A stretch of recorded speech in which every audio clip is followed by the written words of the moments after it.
This tutorial is for the all-new Land Rover Defender. We're going to start with the exterior of the vehicle in regards to passive entry. So as long as you have your key fob handy, simply press the button on the door handle to lock or unlock the vehicle's doors. As we transition to the cargo area, so as long as your car is equipped with the optional air suspension, you'll notice two buttons off to the left-hand side.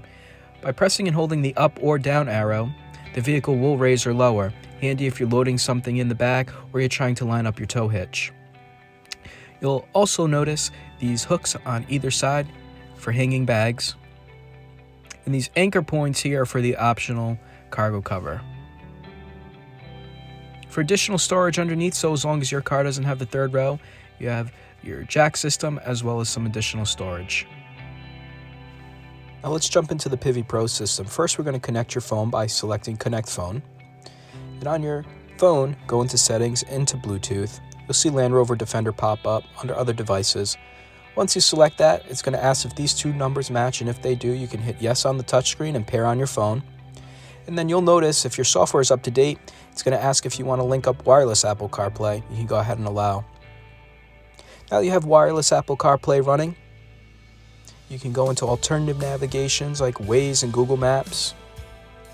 Plenty of music apps compatible with Apple CarPlay, including YouTube Music, Spotify, Apple Music, Google Music if you have an Android.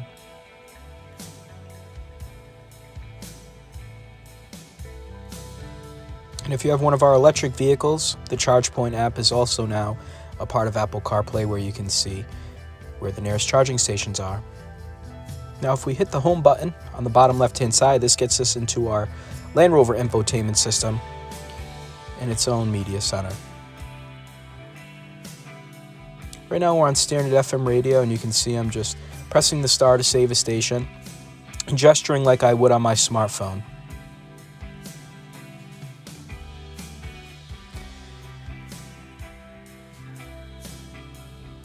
If we hit the green drop-down arrow on the top left-hand corner, this allows us to select our alternative audio sources such as Sirius.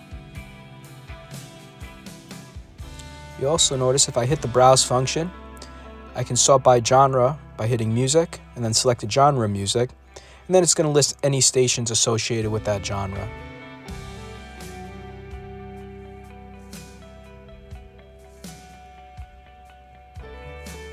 You can also hit the search function and direct tune to a radio station. And to save again, just hit the little star next to the station name.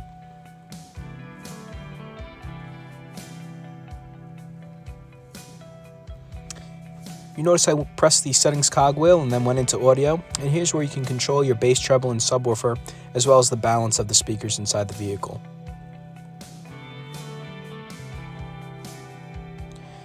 Should you want to use the Land Rover navigation, it's super simple. Simply hit the navigation tab and you can search for an address by simply typing it in. Because I'm searching somewhere locally within my state, I'm just going to put basic information about the address I'm looking for and search for it, and it pops right up. Before you hit go, what you can do is you can select the address just like I did. If it happens to be your home or work, you can save it there. Or you can go into routes. It'll show you alternative routes, and once you find the route you want to use, select it and hit go. You can see here I'm on all the upcoming maneuvers. And then simply, once you kind of know where you're going, you don't want to hear it anymore, you can just hit end. You can also search by points of interest. And say there's a phone number associated with one of those points of interest. All you would do is have to tap the phone number there, and it'll dial right from your cell phone.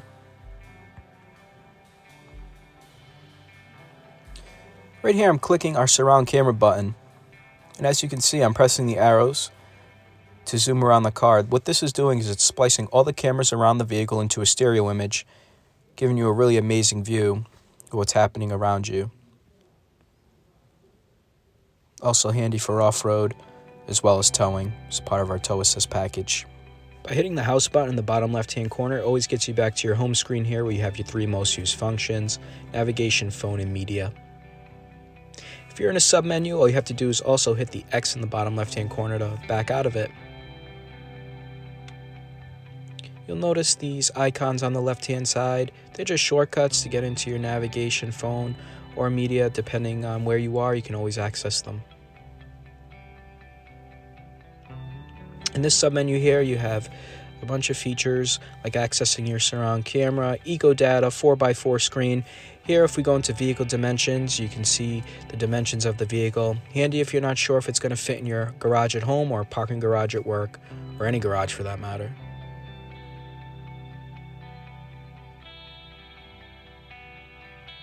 Here we can select auto theme, light theme, or dark theme. I happen to like the dark theme. Go into home screen here, you can change your layout. If we go into all settings here and navigate into connectivity, just make sure mobile data is selected to be on. You want to be maximizing the benefits of your connected navigation. In the vehicle tab here, if we select service information, it's going to show you when your next service is due, as well as your VIN number, handy to have. Driver assistance, here's where you can see the array of safety features for the vehicle and make sure they're on or off to your liking. This car happens to have adaptive cruise control.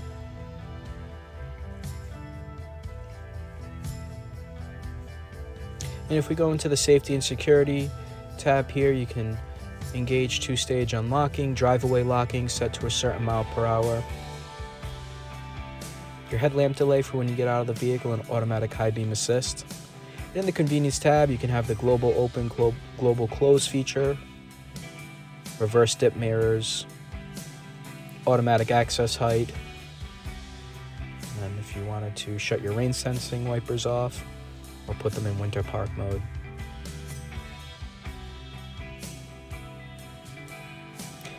In the general settings tab that we just seen, you can do things like change your time and date.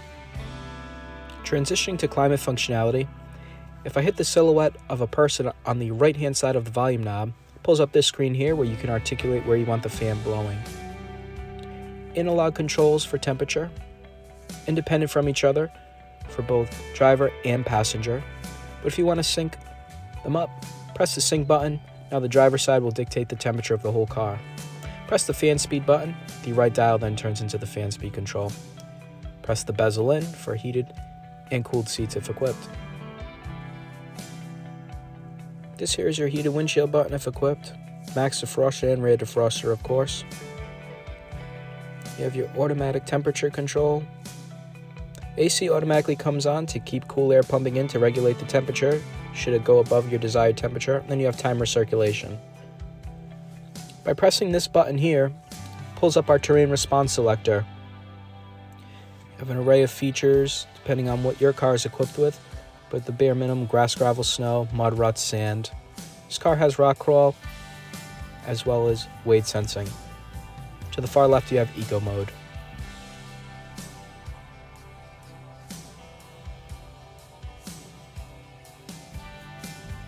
When I select wade sensing, you can see here it shows a diagram of the vehicle. If you're approaching the outer limits of what the vehicle can do, it will also give you an audible alert. Also here, you have your buttons to raise or lower the vehicle. To put the car in low mode, shift it in neutral and press the low button. Always press P to put it in park. Traction control, something you're more than likely going to always keep on. Hill descent control. If you're going down a really steep hill, you can engage this system, take your foot off the brake. The vehicle will slowly crawl its way down the hill.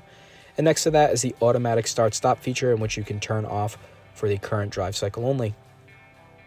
Transitioning to the upper console, you have your sunglass holder, your power shade if your vehicle has a sunroof, and your sunroof functionality. This button here is for roadside assistance. Will become activated once you register for your In-Control remote start system. In-Control remote is a suite of features that allow you to remote start the vehicle, precondition the climate, see where the vehicle is located at any given time, locate the vehicle with beep and flash, as well as view your journeys to and from. Once you create your account, you can simply sign in to your application.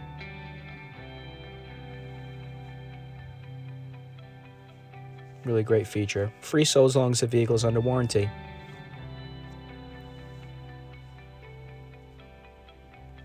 And to the right, you'll notice this emergency SOS button with automatic crash detection. Should your vehicle be equipped with clear sight interior rearview mirror, simply flip the dip switch to engage the mirror. that does is tap into a camera mounted onto the top of the vehicle's antenna.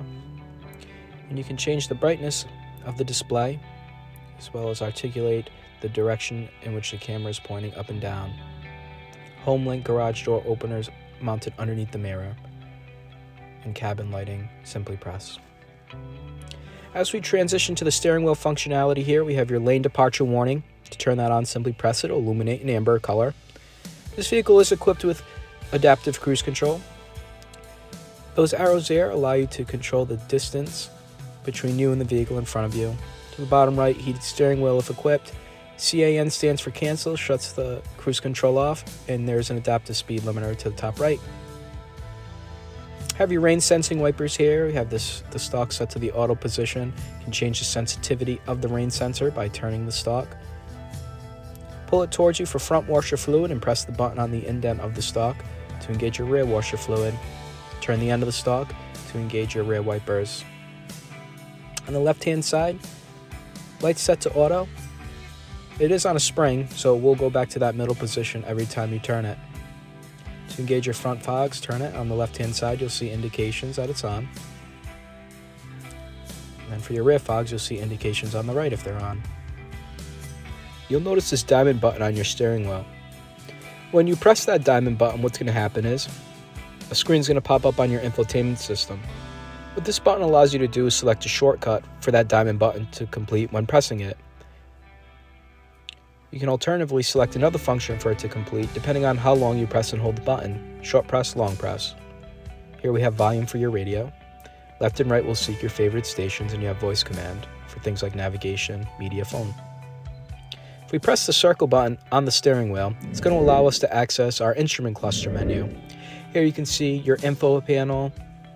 You also have access to vehicle settings like tire pressures, change your audio source, trip odometer.